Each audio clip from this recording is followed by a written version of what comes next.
कि पहले वक्फ बिल को आप लोग सब लोग अच्छा से पढ़े, उस बिल को पढ़ा जाए, क्या त्रुटि रह गई है, क्या खामी रह गई है।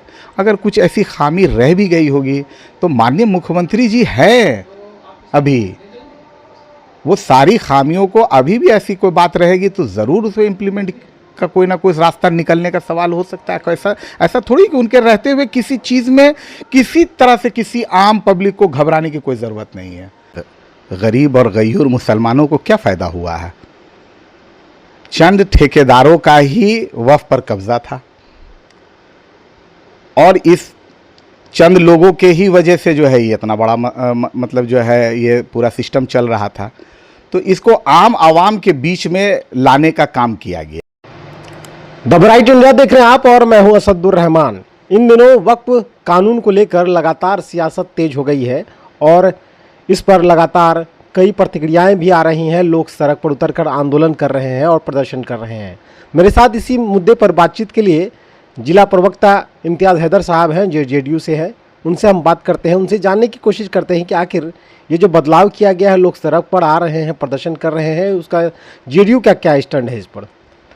जी, लगातार लोग प्रदर्शन कर रहे हैं, वक्फ संशोधन कानून के खिलाफ सड़क पर उतर रहे हैं, प्रदर्शन कर रहे हैं, सरकार के खिलाफ नारेबाजी कर रहे हैं। और क्या है ये, क्यों आखिर लोग समझ नहीं पा रहे हैं या सरकार समझा नहीं पा रही है? देखिए, इसमें ऐसा है कि लोग, बहुत ऐसे लोग जो आम मुसलमान हैं, उनको तो वक्फ के बारे में बहुत सारी जानकारी ही नहीं है। तो उसको समझने की भी ज़रूरत है कि इसमें क्या बदलाव हुआ, क्या नहीं हुआ। जब ये बिल जब सदन में एनडीए सरकार लेकर के आई तो इसमें 44 के आसपास कॉजेस थे।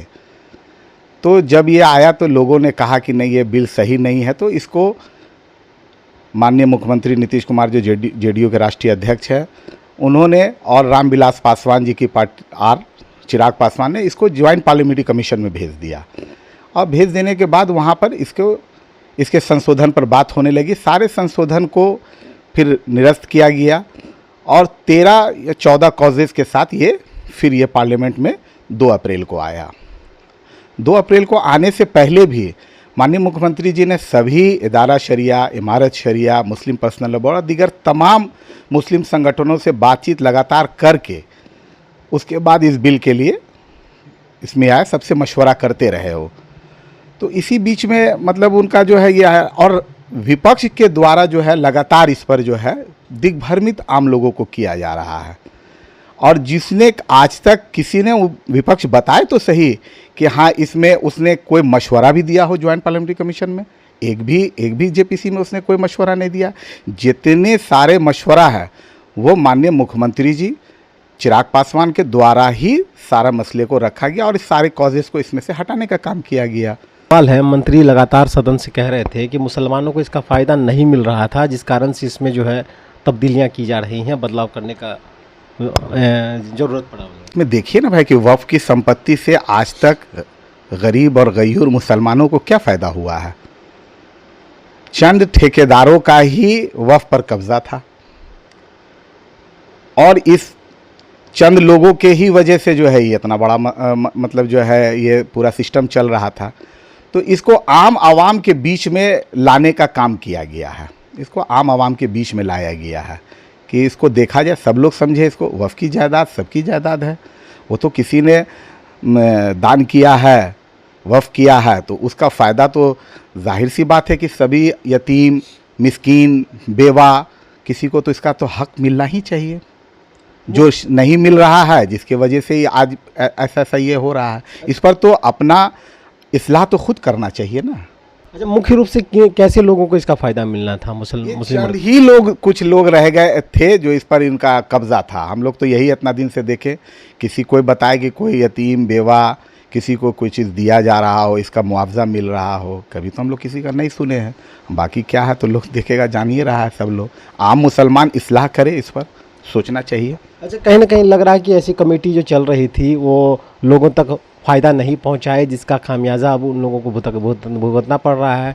जो ये संशोधन लाया गया, विधेयक लाया गया, अब कानून लाया गया, जाहिर सी बात है, होता ही है, कहा ही गया है कि भाई कि जो है आप सही से अच्छे से काम नहीं कीजिएगा तो आप पर जालिम बादशाह मुसल्लत हो जाएगा, जालिम कानून मुसल्लत हो जाएगा। सब तरह का ही है। अब इसको देखना है, आगे का अगर कोई चीज़ है तो उसको देखा जाएगा, उसमें और भी मामला है। अच्छा, प्रशांत किशोर लगातार अपने मन से कह रहे हैं कि जेडीयू में जो मुस्लिम नेता हैं और अगर वक्फ के सपोर्ट में अगर नीतीश कुमार गए हैं तो उन्हें जो है इसके खिलाफ उन्हें आगे आना चाहिए और उन लोगों को पार्टी छोड़ देना चाहिए ताकि नीतीश जी इसका समर्थन करें, उनके साथ चले। प्रशांत किशोर का तो अभी कौन रैली किया तो पूरा कुर्सी खाली रह गया, कोई पहुंचा ही नहीं, उनकी बातों को कोई सीरियस ही नहीं लेता। और नीतीश कुमार के पार्टी के जो लोग हैं वो ईमानदारी से नीतीश कुमार ने जो काम किया है उसके साथ जुड़े हुए लोग हैं, मजबूती से हम लोग जुड़े हुए हैं। हम लोग नीतीश कुमार के जो एहसान जो हमारे कौम पर जो उन्होंने किया है, उस एहसान के लिए हम लोग जो है एक वक्त बिना पद के भी हम लोग नीतीश कुमार के साथ एकदम खड़े रहेंगे हर वक्त, किसी इसमें कोई दो राय नहीं है।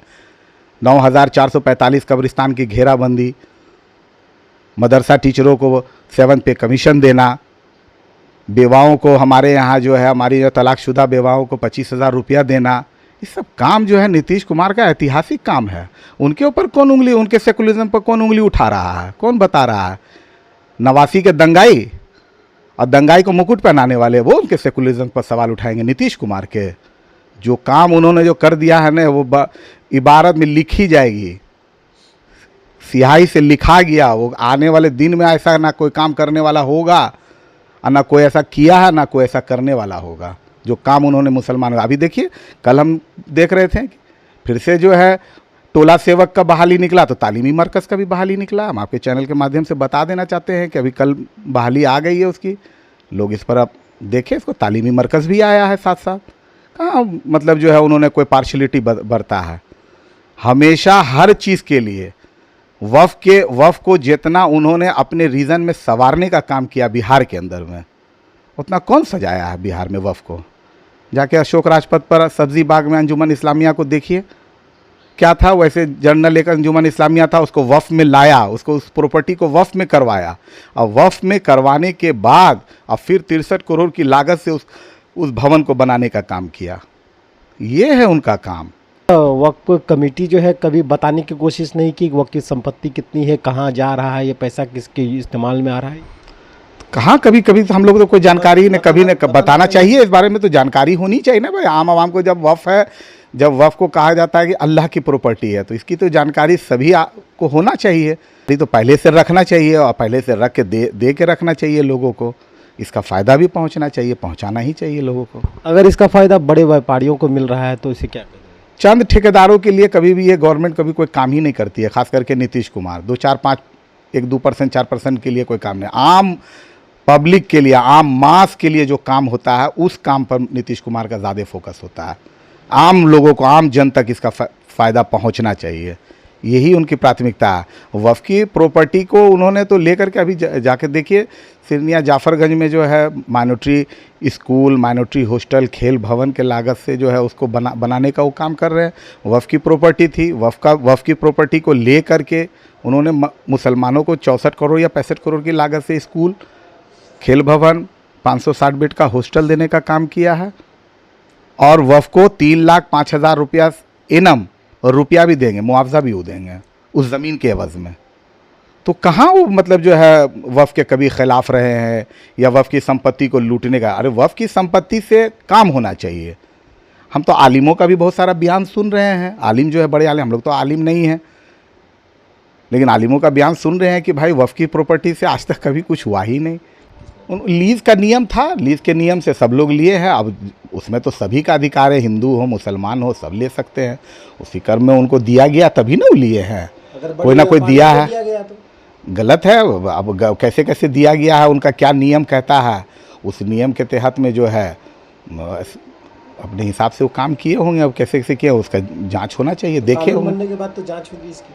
हाँ, वो कानून के बाद तो अब तो सब जांच के घेरे में आएगा, क्योंकि अब वो बिल तो रहा नहीं, अब वो कानून है, कानून के दायरे में उसका तो जांच होगा ही, जांच होता ही है। जैसा होना है, जो बिल कहता है उस हिसाब से होगा, उसको देखना चाहिए उन लोगों को।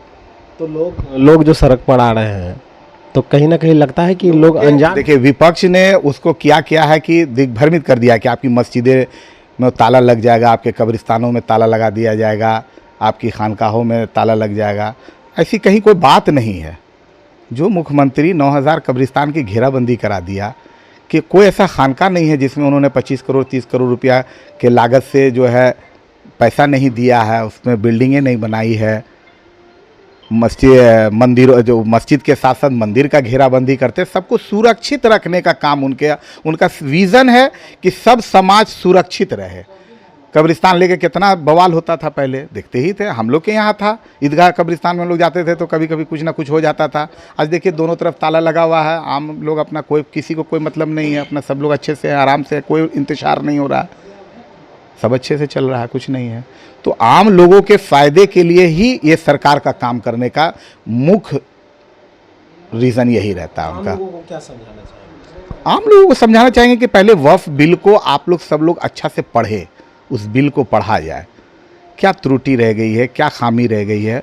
अगर कुछ ऐसी खामी रह भी गई होगी तो माननीय मुख्यमंत्री जी हैं अभी, वो सारी खामियों को, अभी भी ऐसी कोई बात रहेगी तो ज़रूर उसमें इम्प्लीमेंट का कोई ना कोई रास्ता निकलने का सवाल हो सकता है। कैसा ऐसा थोड़ी कि उनके रहते हुए किसी चीज़ में किसी तरह से किसी आम पब्लिक को घबराने की कोई ज़रूरत नहीं है। माननीय मुख्यमंत्री जी के रहते हुए कुछ नहीं होने वाला है, ये मेरा पूरा एकदम मतलब जो है अडिग इरादा है हम लोगों का। और माननीय मुख्यमंत्री जी के साथ हम पद पर रहे ना रहें कोई फ़र्क नहीं पड़ता है, रहेंगे तो नीतीश कुमार के साथ ही रहेंगे, मजबूती से रहेंगे।